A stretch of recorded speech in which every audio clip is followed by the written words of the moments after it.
The phase diagram activity. This is a topic that is in Chapter 10 in your textbook, but not in your Chapter 10 lecture handout or on the video because we do it in the activity. So I am going to read through these notes with you and add stuff occasionally. So we're to gain experience interpreting phase diagrams through this activity. Introduction. A phase diagram is a graphical representation of the phases, solid, liquid, or gas, that exist for a material at different temperatures and pressures. These diagrams are used in many fields: chemistry, biology, geology, mineral science, engineering, and other fields. A phase diagram does not explain why one phase is favored over another, but rather summarizes experimental observations. Phase diagrams are generated by collecting lots of data at different temperatures and pressures. For example, the melting and boiling points of water can be measured at 1 atmosphere of pressure, and they are 0 degrees Celsius and 100 degrees Celsius, respectively. Then again measured at perhaps 0.90 atmospheres of pressure. These different values are then graphed with pressure on the y-axis and temperature on the x-axis, figure 1a. To eventually create a complete phase diagram, that would be figure 1b, we would have to know a lot more of these pressures and temperatures. The axes are generally not scaled in a regular manner, so the axes are generally not to scale. So keep that in mind as you look at phase diagrams in this activity, and in the end you'll draw one for a molecule. Okay, so in figure 1a, we see that the melting point at 1 atmosphere is 0, and the melting point at 0.9 atmospheres is a little bit greater. That starts to set the slope of the melting, freezing portion of the phase diagram. The boiling point at 1 atmosphere is 100 degrees Celsius, and at 0.9 atmospheres, it's a little bit less. That is to say, when you go up to a very high elevation where the pressure is lower, water boils at a lower temperature than it does at sea level. The melting point and the boiling point at 1 atmosphere, those are called the normal melting point, the normal boiling point. That implies 1 atmosphere pressure, because boiling point especially, and melting point, but less, are dependent on the pressure. Okay, each line of the phase diagram separates different phases. We see in figure 1b lines AB, or rather I guess we could call it BA or AB. We see line BC. We see line BD. At the temperatures and pressures along a line, both phases are present.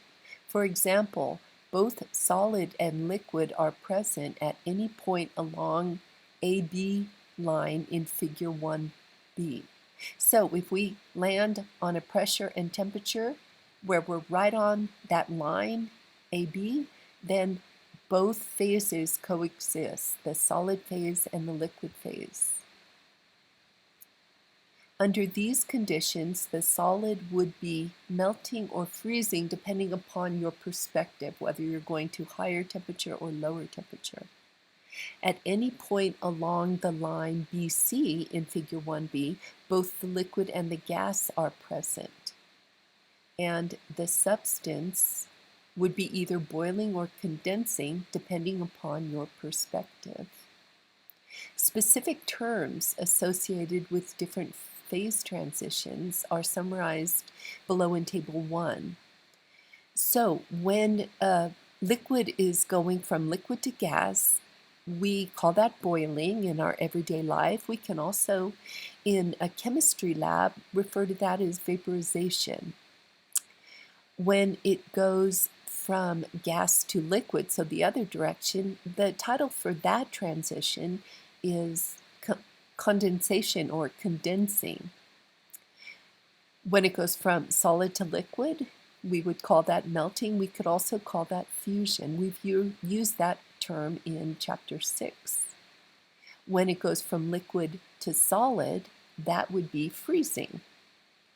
When it goes from solid directly to gas, that is referred to as subliming or sublimation. When it goes the other direction, from gas directly to solid, that is called deposition. Since melting and boiling points depend upon temperature, the normal melting point and normal boiling point are the temperatures where the phase change occurs at 1 atmosphere, as we talked about earlier. The phase diagram in Figure 1b shows that the line AB and BC, that the AB and BC line intersects at a certain temperature and pressure. This is point B. This point is referred to as the triple point, and at this point, solid, liquid, and gas coexist together. For water, this occurs at 0.0098 degrees Celsius, so a bit above 0 degrees Celsius, and 0.0060 atmosphere. At this temperature and pressure, ice, liquid water, and steam are all present. So let's go back to our water phase diagram, and we're looking at that point B down in the bottom left of our complete phase diagram.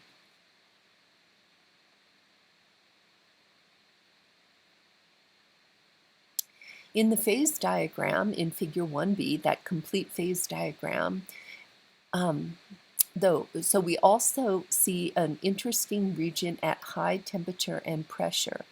Point C on Figure 1b represents the critical point, the highest temperature and pressure where the material can exist as a liquid. For water, the critical point occurs at 374 degrees Celsius and 218 atmospheres. At temperatures and pressures above this point, the material exists as a supercritical fluid. A supercritical fluid is another phase of matter that mixes like a gas in that it occupies all of the volume present to it, but has solvent properties. That's due to its high density. It has solvent properties of a liquid. The atmosphere of Venus is said to contain CO2 in a supercritical state. So going back to our water phase diagram, we see point C, that's in the upper right corner, and we see that at temperatures and pressures above 218 atmospheres and 374 degrees Celsius, we have that supercritical fluid.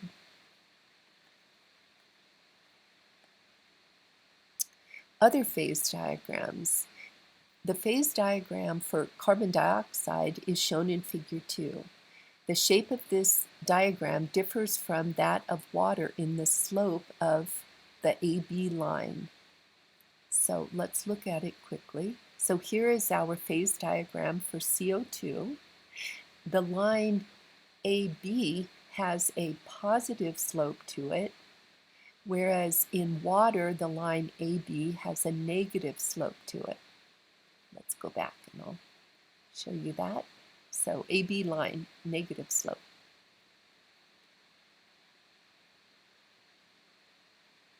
Okay, so the shape of this diagram differs from that of water in the slope of AB. For most substances, like CO2 below, the density of the solid is greater than the density of the liquid, and the AB line has a positive slope. For water, the densities are reversed and the slope is negative. Okay, so let's see what's meant by that.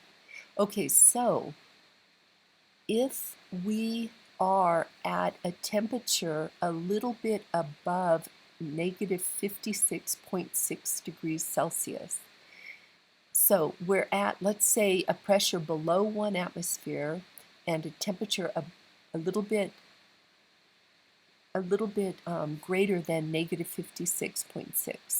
So we're at some place in the gas phase. Now, keeping at the same temperature, but just going to higher pressures, we are going vertically upward. And we would, as we go to higher pressure, get into the liquid phase. And if we keep going to higher and higher pressure, we would eventually cross into the solid phase.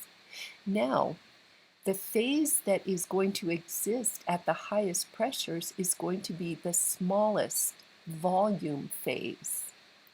Density is mass over volume. So we're going to have the greatest density for the smallest volume. For most substances, the smallest volume is the solid phase. For water, the smallest volume is actually the liquid phase. So let's see that. Imagine we are at a pressure that's very low and we're at 0 degrees Celsius. And let's say we're in the gas phase. So we're somewhere below the BD line. As we go to just vertically up at 0 degrees to higher pressure, we eventually are going to go from the gas phase to the solid phase. And as we go to higher pressures, we will end up in the liquid phase. That means that the liquid phase of water has the smallest volume. Density, of course, mass over volume. So we're going to have the greatest densities at the smallest volume, which is the liquid phase. And think about that. Where does ice go in your cup of ice water? It floats, right? The ice is less dense than the liquid. So the slope of the AB line in a phase diagram tells us which is the more dense phase. So refer to water and CO2 phase diagrams if you're asked about that issue. It is noteworthy that at 1 atmosphere of pressure, CO2 can exist in either the solid or gaseous state and never in the liquid state. At negative 78 degrees Celsius and above that temperature, solid CO2 converts directly into gaseous CO2 or sublimes. Okay, so let's go to the CO2 phase diagram. And we see 1 atmosphere down in the bottom left and negative 78 degrees. So at temperatures above the negative 78 degrees, but 1 atmosphere, we have the gas phase. Notice to get to the liquid phase, we have to be at a pressure of 5.1 or atmospheres or greater. So dry ice, hopefully you've seen dry ice at some point, it does not melt at 1 atmosphere at normal pressures. It simply goes to the gas phase, it sublimes. You might have seen solid CO2 that appears to have steaminess around it. That is just the cold CO2 causing the water in the atmosphere that's in the vapor phase to be put into either the gaseous phase or the solid phase, just tiny little droplets of it, and that's what you're seeing. But the CO2 itself is going directly from solid to liquid. Okay, so CO2 also has a relatively accessible critical point of 31 degrees Celsius and 72.8 atmospheres. Supercritical CO2 has been used industrially for extracting caffeine from coffee beans, for decaffeinated coffee, for dissolving pesticides from foods, and as an environmentally friendly cleaner in dry cleaning, and has a lot of other uses as well. So 31 degrees Celsius, 72.8 atmospheres. So we see the critical point C at that pressure and temperature, that temperature is not very much above room temperature being around 23 or so degrees Celsius. So it's not very expensive to heat CO2 to its critical temperature or beyond. And when we, let's say, are making a cup of tea, we put our tea bag in hot water, we let it sit there a little bit of time. What we're doing is we're allowing the water, the solvent there, to extract flavor components from the tea as well as caffeine, etc. So that's extraction. Well, if we have a supercritical fluid that is dense and is by definition very dense, it's acting as a solvent. We can put something in it and it will extract components of that material into the supercritical fluid phase. What CO2 being nonpolar will extract are nonpolar components, like perhaps in a cut of meat, some of the fat can be extracted into the supercritical CO2, and it does so at only 31 degrees Celsius, so that means the meat isn't getting cooked, so it's not like compromising the flavor. That also makes for better decaffeinated coffee beans flavor-wise because they haven't been heated and compromised so much by extraction with water, which is requiring a higher temperature. The phase diagram for many species has a shape similar to the phase diagrams of water and CO2.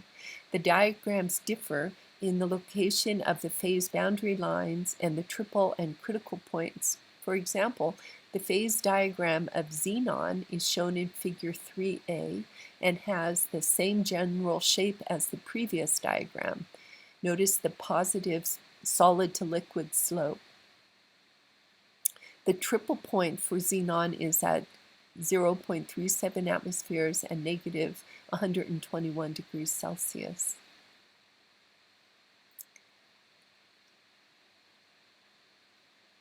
The phase diagram for sulfur, figure 3b, has a somewhat different shape in that there are more phase boundary lines. This is because sulfur has two solid phases, the rhombic and the monoclinic phases, which differ in crystal structure. So the material's in the solid phase, but the crystalline structure on the microscopic scale is different. These solids are favored at different temperatures and pressures.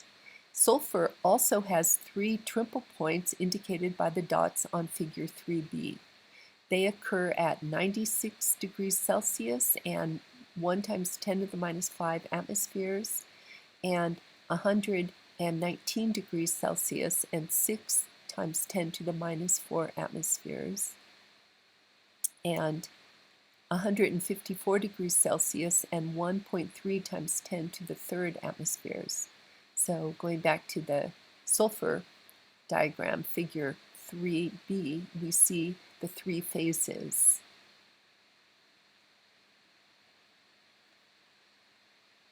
The phase diagram in figure 3b is simplified as sulfur's actual phase change behavior is even more complicated than it looks. Below 150 degrees Celsius, sulfur exists as a ring of 8 sulfur atoms, represented as S8. Above 150 degrees Celsius, these rings break apart to form chains or rings of different and unpredictable sizes, like from C6 up to C20 or so. A simplified phase diagram for carbon, so we're now talking just carbon, pure C, is shown in figure 4. As with sulfur, carbon has two solid forms, or allotropes, on its phase diagram, graphite and diamond. Carbon can also exist in the solid form as Buckminster fullerene, a cage-like fused ring structure of carbon atoms 60, making up one Buckminster fullerene ring. Buckminster fullerene is not included in carbon's phase diagram, however, because it is never the most favored solid form at any temperature and pressure.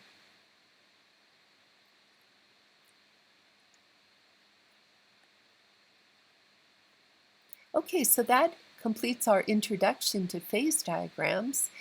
Next we have this pre-activity, which take a look at if you want to. You don't turn that one in. And then we have the report. And you will have to be referring to the introduction as you answer questions here. This first one is having you locate points that are on the phase diagram shown here. For example, for the triple point, the gas phase, the liquid phase. Sometimes perhaps more than one point would suffice, but you need to give at least one. Problem 2, so now you'll need to go back and look at the carbon dioxide phase diagram, figure 2, and you answer these questions.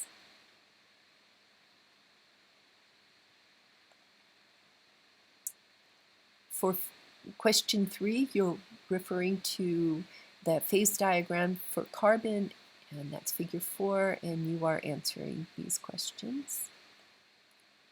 For problem 4, you are told to sketch the phase diagram for O2, and very much don't worry about drawing it to scale. Just draw the y-axis, the pressure axis, using units of atmospheres, the x-axis, temperature, degrees Celsius, and indicate on your pressure axis, on your temperature axis, what the various pressures and temperatures are that you're needing to show. Okay, so like CO2, the density of the solid is greater than the density of the liquid, so that will help you in drawing that line AB to have the correct slope. So label the axes with the data given below and label the phases in each area. Then use the data below to label points A, B, C, and D on the phase diagram. Number 5 is on your phase diagram above, as solid O2 is heated at a pressure of 1 atmosphere, will it sublime or melt? Alrighty, so check your answers on that, and when you are done with it, then scan it, make a PDF file, and submit it.